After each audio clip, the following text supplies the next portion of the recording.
Aujourd'hui, j'ai l'honneur de vous présenter Jean-Luc Mayraud et son livre « Un joli village si tranquille ».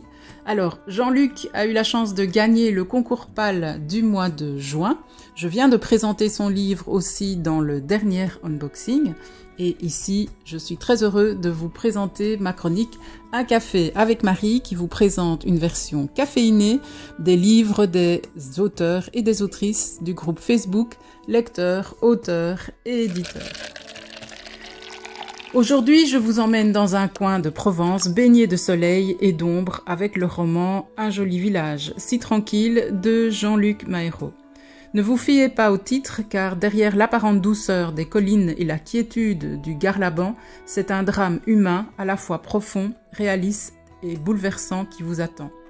Maxime Fontana, c'était le héros du village, champion de course à pied, époux aimé d'Elena, père adoré de Lisa, une vie presque trop belle pour être vraie. Mais 8 ans plus tard, on retrouve ce même homme déchu, hagard, enfoncé dans l'alcool, rejeté de tous. Et quand 2 disparitions mystérieuses secouent le village, c'est lui que les regards accusent. Le roman explore avec une justesse remarquable les spirales de la chute et les fragiles tentatives de rédemption. Ce n'est pas un polar à énigmes classiques, c'est mieux que ça. Un récit humain, émouvant, ancré dans la réalité des petites communautés, avec leurs potins, leurs jugements hâtifs, leurs amitiés indéfectibles et parfois leur cruauté banale. On rit avec certains dialogues, on s'émeut devant les éclats de lucidité du héros. On s'attache à des personnages comme Lisa, la fille courageuse, ou Gégé, le patron du bar du village qui manie le fusil comme la sagesse. Et puis, il y a Vanessa, discrète et lumineuse. Chaque chapitre ajoute une couche d'intimité, de tension, de poésie, parfois dans ce qui devient un vrai roman de terroir contemporain, où l'émotion n'est jamais forcée. C'est un livre sur les ruptures, les trahisons, la honte, mais aussi sur l'espoir, la force de l'amour filial, l'amitié qui ne lâche pas et la possibilité de se relever même quand tout semble perdu. Et si vous êtes curieux de découvrir un autre pan de l'univers de l'auteur, ne manquez pas son premier roman, Boulevard de la Pugette, un thriller psychologique marseillais où un homme en garde à vue revoit défiler les fantômes de son passé.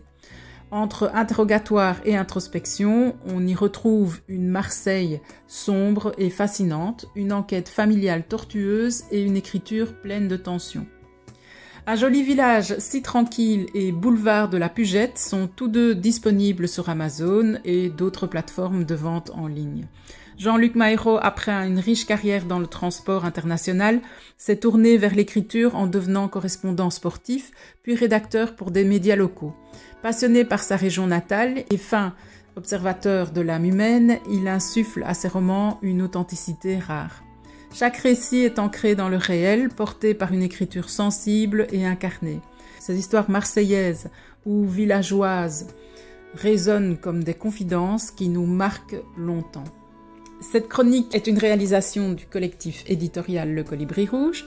Et si vous êtes auteur ou autrice et que vous souhaitez aussi passer dans Un café avec Marie, n'hésitez pas à me contacter par mail à naomititoff@gmail.com. Et voilà, je vous dis à bientôt pour d'autres aventures littéraires. N'oubliez pas de vous abonner à la chaîne, de mettre un pouce et de brancher les notifications pour ne rien manquer. À bientôt!